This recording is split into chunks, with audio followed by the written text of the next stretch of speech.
Welcome to Touchline. I'm your host, Anthony Totera, coming to you again from the BMO field. I am here with head coach of TFC Academy, Danny Dichio. Danny, your season is wrapped up as well. Talk about some of the young and up-and-coming stars on TFC Academy that you had an opportunity to coach this season. We have a lot of up-and-coming talent, very bright future for Toronto FC in the future, but there's been a couple of players that have really impressed me this year. The likes of our striker, Stefan Vukovic, who's hopefully going to get signed pro. We have a young boy from Woodbridge called Petrasso, who's only 15. Another boy from up in Unionville called Camargo, who've all been catalysts for what we've achieved this year, from having a good MLS Cup against other teams where we finished in 4th place. And then we've just been to Philly recently and played in a little mini tournament there and done very well as well. So the platform for where these guys are going now and what they're achieving is very good for what we're seeing, and we're looking forward to the future and what we can hold. Danny, are you getting the working relationship with the clubs in Ontario? Are the clubs in Ontario listening to you? Are you listening to them? Is there a good relationship happening right now? I think there's a very good relationship. There was a little bit of standoffish at the start of when the academy started, but now I think the clubs are seeing that we're not trying to snatch players. We're not trying to delve into the club system. We see the clubs being a very vital part of the development of the kids before they come in here. So we want to have that good relationship with the clubs.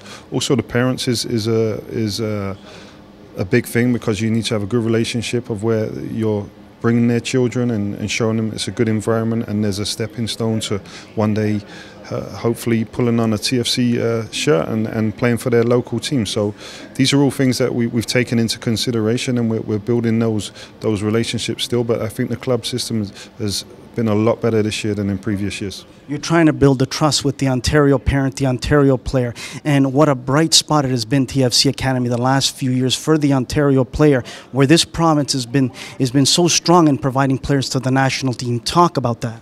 For sure. Well, even this year at the U17 World Cup, I had 8 players at the World Cup, so that kind of stands up for itself. It shows that we have a great selection, a great eclectic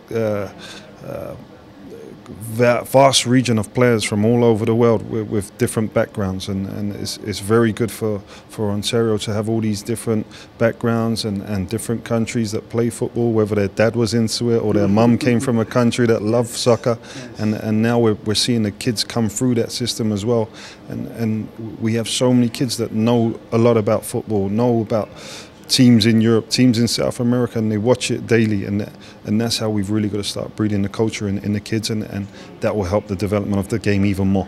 Danny, you talk about system. You've played in Europe, you've played in MLS. Now you see the youngsters, the Canadian youngsters, the Ontario youngsters. Where do they fit in compared to the American youngsters, the Mexican youngsters, the Central American kids? Because we seem to lack, as I've said all day, and Danny, after the age of 17, 18, we don't have what they have. What are we missing, or what are we doing that's good?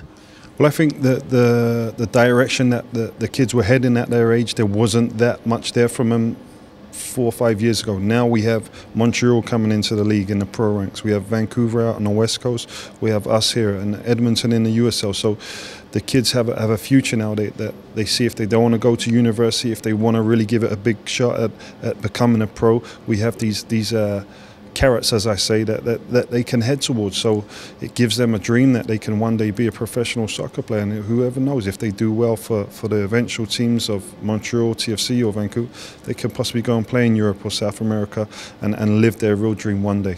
So can Ontario clubs rest assured that TFC Academy is not going to snatch 13 and 14-year-old players to bring them to you?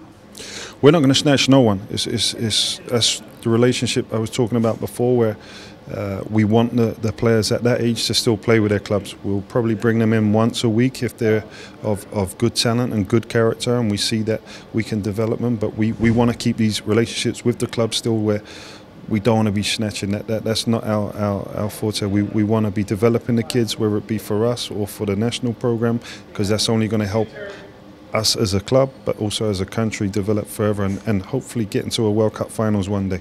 And the last question to you, your first year as a head coach, how did it feel? What were some of the highs, but what were some of the lows as well? And what do you need to improve on? I think I have a very young team this year, a very, very young team, and maybe playing in the CSL, which is a very physical men's league, You could see a lot of the kids were frightened at times in playing, but experience-wise, some of these kids will never ever play against experience like that, playing against the Toronto Croatians, the Serbians, the SC Toronto, where you have ex-players from back in Europe playing in this league now. So to have a 15-year-old kid, 16-year-old kid going up against these guys is of great experience for my team. Highs and lows, obviously, in the MLS Cup this year, we went down and played our own age group and fared very well. So we know we're of good standard at our own age group. Probably not discipline, but also experience-wise, bringing in some older kids to play in my team would be of better for our team. But it's been really enjoyable for me this year. I've learned a lot, and that's part of my experience as well in getting better as a coach. Keep up the good work. Danny Dichio, legend in TFC land, and we hope that you can produce some good players to represent the country of Canada, most importantly. No worries. Thank you very much. Thanks for joining us on Touchline.